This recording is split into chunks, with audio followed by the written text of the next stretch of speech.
New Mexico Real Estate Basics, page 56.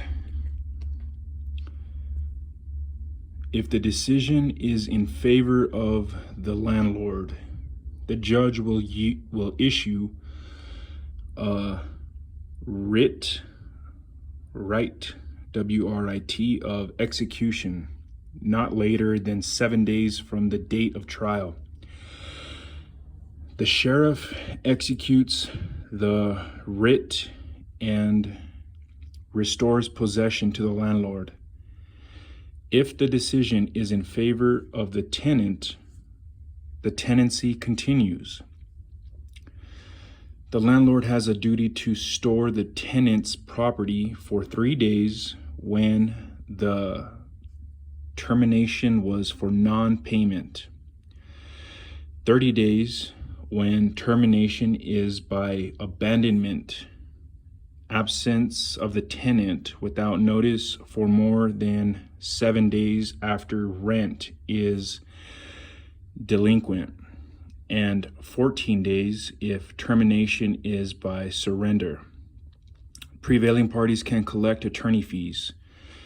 A landlord who does not act in good faith can be subject to a civil penalty of $250 and up to 2 times the monthly rental amount. What are the requirements for holding a security deposit? For example, type of account, interest, limits on use, repayment. Landlords may charge a deposit of up to 1 month's rent on agreements of less than 1 year and do not have to pay any interest. If the agreement is for a year or more, the landlord must pay passbook interest on any deposit exceeding 1 month's rental amount. The broker must hold deposits in a trust account unless a written agreement exists allowing the deposit to be transferred to the owner. The security deposit, along with an itemized accounting of any deductions, must be delivered or mailed to the resident within 30 days of termination or departure from the premises, whichever is later. Failure to provide this accounting and refund will bar the landlord from any claim for damages and require a full refund of the deposit. Bad faith on the part of the landlord could end in a civil penalty. Where does the landlord go to evict a tenant? Landlords apply to magistrate court for evictions. Page 57. Unit 7. Title issues. Learning objectives.